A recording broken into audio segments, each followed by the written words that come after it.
جس میں جناب باجوہ صاحب نے فرام دا فرسٹ میٹنگ سے پہلا انٹریکشن جو میڈیا سے ہوا ان کا، اس پہلے میڈیا انٹریکشن سے لے کے آخری تک،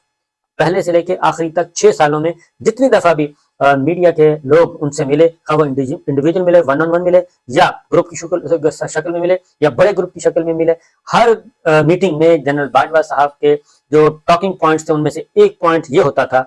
جو اگر ہم کہیں گے 3 کامن پوائنٹس کون سے ہوتے تھے تو ان میں ایک پوائنٹ ہوتا تھا اسرائیل کو تسلیم کرنا، اسرائیل کے لیے راستہ ہموار کرنا، اسرائیل کو ریکگنائز کرنا۔ وہ اسرائیل کے بہت سارے فوائد گنواتے ہوتے تھے، اور سب سے بڑا فائدہ، ہم حیران ہوتے تھے کہ سب سے بڑا فائدہ یہ گنواتے تھے کہ ان کے پاس زرعی شعبے میں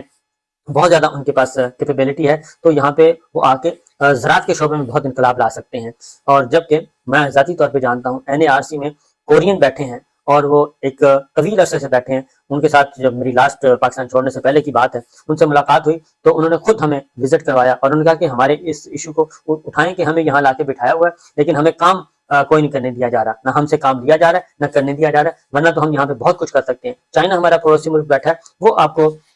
زراعت کے شعبے میں بہت زیادہ فیسیلیٹیٹ کر سکتا ہے، کیونکہ زرعی شعبے میں چائنا نے بھی بہت ترقی کی ہوئی ہے۔ لیکن ہم اسرائیل سے زرعی شعبے میں مدد کے لیے ہم اسرائیل سے تعلقات استوار کرنا چاہ رہے ہیں، اس سے بڑا لطیفہ اور کیا ہو سکتا ہے؟ تو یہ سارے کے سارے اس کے بعد نمبر 1 اسرائیل ہوتا تھا، اور دوسرا ہوتا تھا امریکہ۔ امریکہ کے ساتھ جو میرے تعلقات ہیں، ان کے ذاتی تعلقات انہوں نے بہت زیادہ بنا لیے تھے، کیونکہ جان پومپیو ہمارے وزیر خارجہ کو اتنا فون نہیں کرتا تھا جتنے باجوہ صاحب کو کرتا تھا، اور باجوہ صاحب آپس میں بانٹتے تھے۔ اور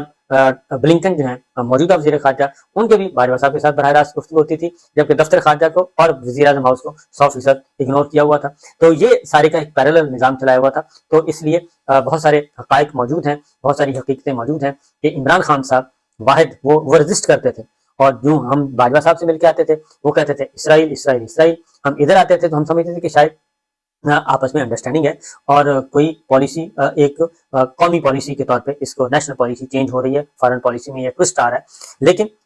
وہ ٹوسٹ ہوتا تھا، اصل میں وہ چینج نہیں ہوتا تھا، وہ ٹوسٹ ہوتا تھا۔ باجوہ صاحب شرارت کرتے تھے، اور ادھر پرائم منسٹر صاحب سے جب ہم پوچھتے تھے وہ کہتے تھے سوال ہی پیدا نہیں ہوتا، ایسا ممکن ہی نہیں ہے، کیونکہ پاکستان ایسا کوئی سوچ ہی نہیں رہا۔ جبکہ دوسری جانب ہمارے دوست احمد قریشی جو ہیں ان کو وزٹ بھی کروایا گیا، اور وہ بھی گئے، اور یہ موجودہ دور حکومت میں گئے، تو اس وقت تو عمران خان صاحب نہیں تھے۔ تو یہ ساری جو چیزیں ہیں، بجائے اس کے کہ حقائق کو مسخ کیا جائے، بہتر ہے کہ اب زمانہ بہت انفارمیشن کا زمانہ ہے، پوری دنیا میں بات پھیل جاتی ہے کہ کون سچا ہے اور کون جھوٹا ہے۔